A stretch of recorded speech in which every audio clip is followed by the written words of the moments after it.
bandeko banso bazali kolanda biso na ngongo yo na kati na Kofa W Radio TV Bendele na banzi mama Kadidi obilengela pamba te tokomi na moboko to mama na likambo yoka motuna na nga pela nanga na bokebi pamba te lelo tolingi tolobela affaire générale monene na banzi mikomileki na Radio TV Bendele tosolaki na kulutu yaya na biso papa na biso le général monene likolo na makambo oyo batangaki likolo na ye akufi abiki azali wapi aza na boloko aza na maboko ya banguna kasi nzokande le général monene asekwaki to abimaki na kati na 3W Radio TV Bendele banso balandaki bayokaki ba déclaration na ye batundaki ye mituna totundaki ye mituna likolo na kulutu ngwanda za boko atumba pona makambo etali vraiment intoxication to makambo bazali koloba mese ngwanda mutu azali koloba makambo ebele azali koloba ba mensonge likolo ya peuple ye mutu atelemisi peuple na kikwiti mais monsieur munene to général munene les camarades munene alobi na biso monsieur Honoré Ngwanda azali patriote c'est un grand résistant azali patriote munene kasi zokande radio na biso Bendele balandaka ngo epai nyonso natangaki journal moko ya mboka oyo balandaki radio Bendele bakomi makambo nyonso Bendele alobaki bakomi makambo nyonso Bendele alobaki na général Munene na kati bakomi Munene azali ko tombola Ngwanda lokola résistant tozali ko kamwa radio Bendele ezali radio ezali allié ya monsieur Ngwanda soki olingi ezali ya pareko ndenge mako bakalisaka zokande Bendele ezali ya pareko te Bendele ezali radio ya peuple mpe radio ya résistance oyo peze ezali komema biso likolo mpona makambo ya mboka ya biso Kongo mais mama nalingi nakota na moboko na likambo nalingi nayeba apareko to moto na yambo ya pareko na armée de résistance populaire oyo ya papa na biso monene na mesonero Ngwanda bazali ndenge nini est-ce que bozali na mariage est-ce que bozali na koyebana est-ce que masolo mazali to bozali bato na bato ngambo na bango biso bozali kobundela mboka to bozali ndenge nalingi nayeba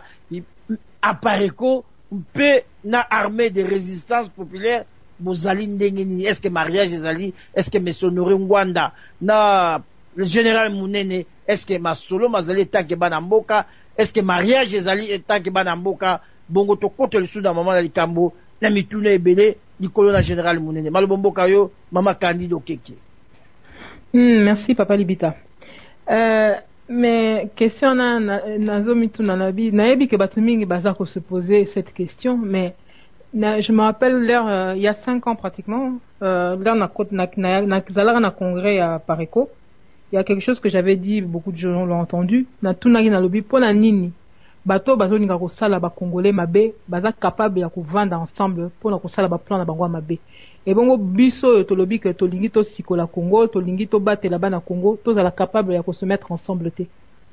Donc aujourd'hui le général Munene ce qui se passe il a rejoint la résistance il était déjà résistant mais maintenant aujourd'hui c'est officiel à côté Maki comme on dit. Donc il est évident qu'aujourd'hui on est dans le même camp. C'est évident, c'est même pas une question à se poser. Na évité pour ni bateau pouvoir peut-être on des bazar s'agiter bazo bangango, il paraît qu'ils appellent même ça la coalition de la mort. Ils ont raison aussi, c'est vrai. Mais et ça logique, bande konanga tabinomoko, c'est tout à fait logique. C'est même pas une question à poser, c'est évident. Surtout que ndenge toloba qui déjà général Munene bisom to lukaki butu pour na koyebisa que bazoya kokangaye pour batuna biso ya 5e colonne que je salue d'ailleurs au passage na pesi bango longonya bazo sa musala kitoko ba continuer en plus ba commis de plus en plus nombreux donc c'est encore une bonne chose. Bref, je ferme la parenthèse. Batuna biso 5e colonne d'ailleurs ba prévenir président et donc toluki général butu na pour na ko prévenir yé. Alors à partir du moment où tu es capable ya ko bengaye bon numéro là tozo ka ngaka kabo bozo mona binomo ta avec binomo que tu as déjà dans moi relation nae donc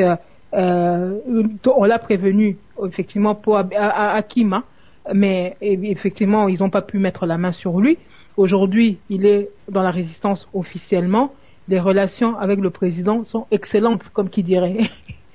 Merci Manekoba Sobazai Kolanda na katna w radio TV Bendele botala ba na mboka ndenge nini bakomi elongo, c'est-à-dire le mariage entre la Pareco on peut armée de résistance populaire oyo ezali kopesa bango somo mpe mofolu na kati na mboka bazali kolenga bilongi mibale ezali général to camarade munene na Yanzambo.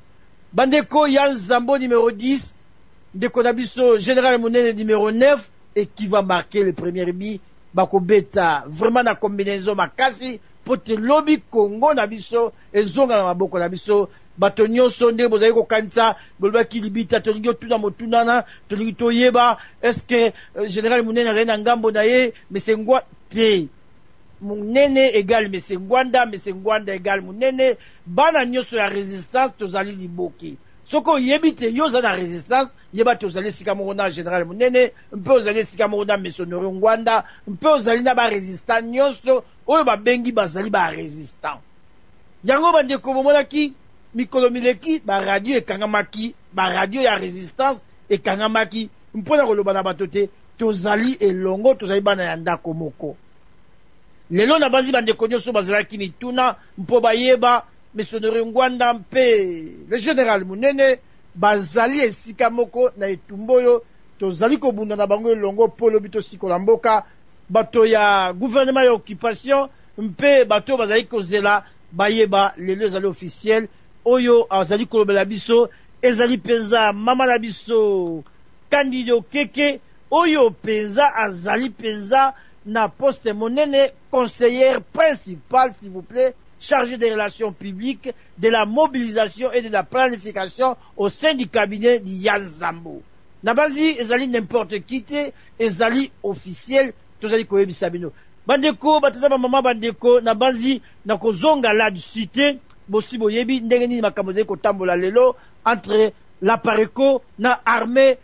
de résistance populaire oyo esangisi mampinga nyonso pe bana ya Congo nyonso mpolobi basikola mboka na biso papa libida mais mama na linga zonga mwa mokesima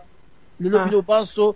boye esika moko bosangani mais lobi kalate na 2011 bazali kobenga bato na élection mais apare quoi lobi nini pe lobi nini na ba résistant pe lobi nini na ba na mboka mpo bazali kobenga bino lisusu to biso ndenge bazwaki biso na motambo ya 2006 bazali su kobenga biso mbangu to kende yo koloba nini na nyonso yo bazali kobongisa na kati na mboka Congo.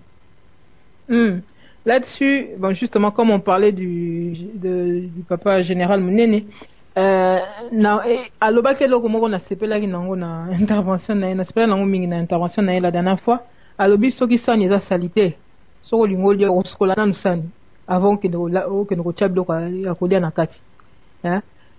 Situation mboka na biso eza lokola sani moko eza vraiment na salité, non seulement sani eza salité mais même biloko yango bazolambela biso eza biloko kolia te. Alors aujourd'hui, Bisso, c'est évident que l'élection, d'abord la Pareco n'a pas changé de position. Aujourd'hui, c'est exact que Toboy, que l'élection ça un jour dans Boka Bisso, mais Tolobi depuis le début, Tolobi il faut quand même que les conditions soient réunies. On est un pays occupé, on ne libère pas un pays avec des élections. Et on ne fera que répéter ça. Et justement, nous avons profité de l'occasion oyo pour topé ça nini ndenge président Sengaki to fixer batu mingi pour tozu ba sollicitation et pas parti politique mususu eza na mboka bazo ko mona bazo contacter biso balobi non est-ce okoki kosala ndenge bosalaki mpona Jean-Pierre te bosoutenir biso mwa moke mpona baélection zoya mais lelo tolinga profite topesa bino napesa bino réponse oyo ya Pareco par rapport à ça mpo baoyo mosusu bazo se préparer pour contacter biso dans ce sens bayeba déjà. Aujourd'hui, il n'est pas question que la Pareco soutienne encore un parti politique comme on a fait comme pour Jean-Pierre Bemba. Pourquoi? Parce que en 2006, quand on a évalué un peu la situation, on s'est rendu compte que les Congolais, malgré la campagne de mobilisation qu'on avait essayé de faire et tout ça, ce n'était pas suffisant. Parce qu'il y a beaucoup de Congolais qui n'avaient pas compris, qui voulaient absolument aller aux élections, qui ne comprenaient pas forcément tout ce qu'on leur disait. Aujourd'hui, c'est pas le cas. C'est pas le cas. Je veux dire, on a eu 5 ans de plus pour sensibiliser Congolais. C'est largement suffisant aujourd'hui.